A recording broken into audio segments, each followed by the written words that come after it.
मुहबत ऐं भरवसो कंहिं बि रिश्ते जो बुनियाद हूंदा आहिनि, पर कुझु सबबनि जे करे जॾहिं गॾियल एतमाद या मुहबत घटिजण लॻंदी आहे त लाॻापा ख़राब थी वेछा पैदा थियण लॻंदा आहिनि। जेकॾहिं पाण में तकरार खे जल्द हल न कजे त इहे लाॻापा डिप्रेशन ॾेई सघनि था। रिलेशनशिप डिप्रेशन जूं अलामतूं काफ़ी आम आहिनि ऐं साथी या साथियाणी इन ज़हनी तब्दीली खे सवलाईअ सां सुञाणे सघनि था। इन हवाले सां मेडिकल हेल्थ जे माहिरनि जो चवणु आहे त ही मूड डिसऑर्डर जो हिकु क़िस्म आहे जंहिंमें इंसान हर वक़्तु नाकारी जज़्बनि में घेरियल रहंदो आहे। जॾहिं को शख़्स डिप्रेशन में हूंदो आहे त इन जी जिस्मानी ऐं ज़हनी सिहत में तब्दीलियूं नज़र ईंदियूं आहिनि ऐं पंहिंजो पाण सां ई जदोजहद कंदो रहंदो आहे। रिलेशनशिप डिप्रेशन में इंसान हर वक़्तु उदास महसूस कंदो आहे, खेसि ॻणती रहंदी आहे ऐं पंहिंजी अहमियत ते सवाल करणु लॻंदो आहे। हू हर वक़्तु चेड़ाक ऐं कावड़ियल लॻंदो आहे, ख़ुदि एतमादी विञाए वेहंदो आहे ऐं थकावट महसूस कंदो आहे। खेसि फ़ैसिलो वठण में ॾुखियाई थींदी आहे, आहिस्ते आहिस्ते पंहिंजे शौक़ में दिलचस्पी घटाए छॾींदो आहे ऐं सभ खां ख़तरनाक ॻाल्हि इहा आहे त खेसि आपघात जा ख़्याल बि अचण लॻंदा आहिनि। इन जे करे रिश्ते में रहंदे बि हिक ॿिए सां प्यार न करणु, हिक ॿिए जो ख़्याल न रखणु,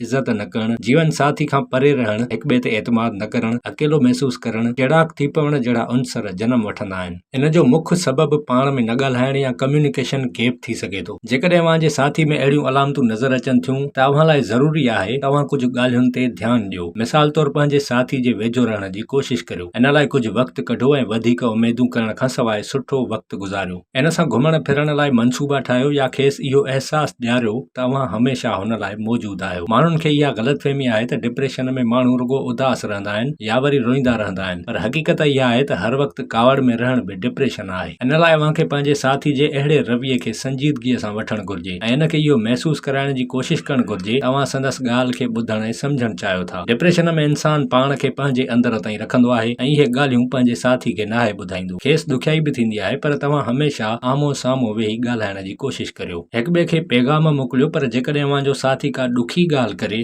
त उन ते सबुरु करियो ऐं ॻाल्हाइण जी कोशिशि करियो।